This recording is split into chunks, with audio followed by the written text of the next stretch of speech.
Have you ever been in a situation where you were a little freaked out, either A, oh my gosh, I might not make it to the top, or B, come in contact with a sea creature that kind of like stopped you in your tracks? So to be fair, you learn this with scuba diving as well when it comes to sea creatures. They will only approach you and do something aggressive when they're feeling like they are being attacked or when they're intimidated. So I've never encountered any kind of sea creature. I've even gone free diving with sharks without a cage, and I never felt unsafe once. The only time is when people are either trying to touch or grab or swim too close. When you're in the ocean, you're in their house, you're in their home. You don't go and just grab a turtle. You don't go and try and grab a dolphin. That's why whenever I see people talk about how dangerous the underwater world can be, it ruins me, because I'm like, it's probably because you're doing something wrong or you're doing something aggressive towards some sort of sea life. So I've never felt intimidated or unsafe when it comes to like the underwater aquatic life and all of that kind of stuff. And the same goes for free diving and scuba diving. Every time I've been in the water doing these sports as well, I've never felt unsafe because I do things according to what I've learned in my courses and through science and safety. So the only time you would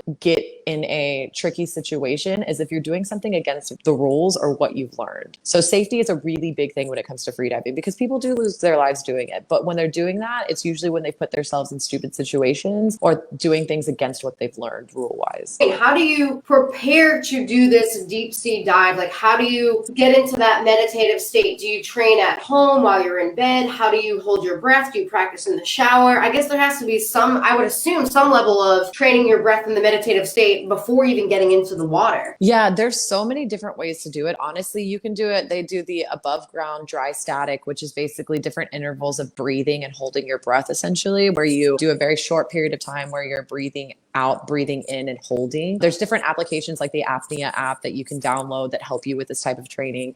You can do laps in the pool, obviously, as long as you have like a buddy with you. Laps in the pool, back and forth, underwater, holding your breath. There's different exercises, long stretches that you can do as well, where like you suck in completely, hold your breath, and do massages or stretching in between so that you're stretching your lungs and everything as well, because that's very important. When it comes to training on a line, that is something that freedivers do regularly, where they go out on the buoys and they literally do the line training. And consistency is everything too.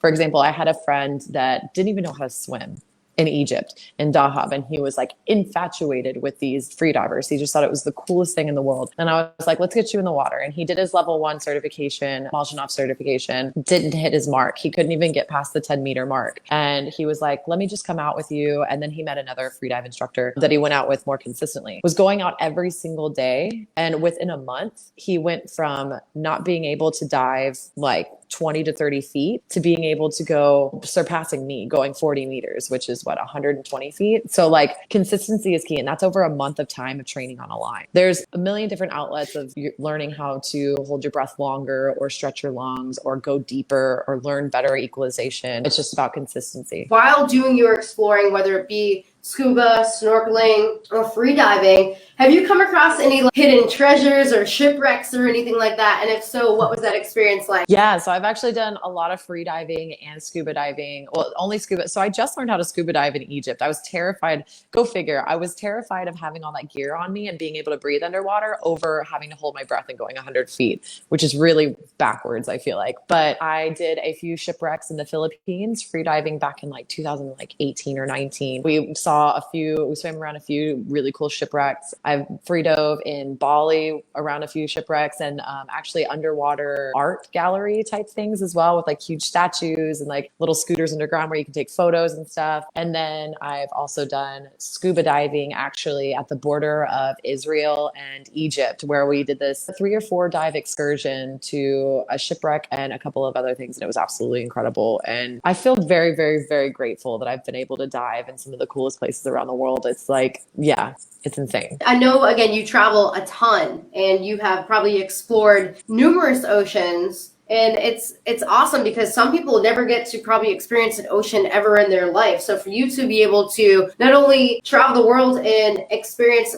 a number of oceans, you are able to go deep into the water and just explore. What are your top 2 oceans that you have explored currently? And where would you like to explore in the future? I would say Egypt, the Red Sea is definitely on the top, because the clarity, the state of it being so virgin and untouched by humans, because I guess People just haven't really gone there often. I don't know. It's just not ruined by humans yet. It's absolutely incredible. The sea life is untouched. For example, we did a night dive and the world came alive underwater. There were these like sea dancer slugs, like bright red dancing in the water. There was like glowing plankton, like bioluminescent plankton when we turned off our lights and we could splash around and it was just glowing everywhere. The virginity of that ocean is just unmatchable. I would say the other place would be, it's either between Hawaii and the Philippines, because the Philippines is also very virgin and very beautiful. And each part of the country, there's different types of ocean and different types of sea life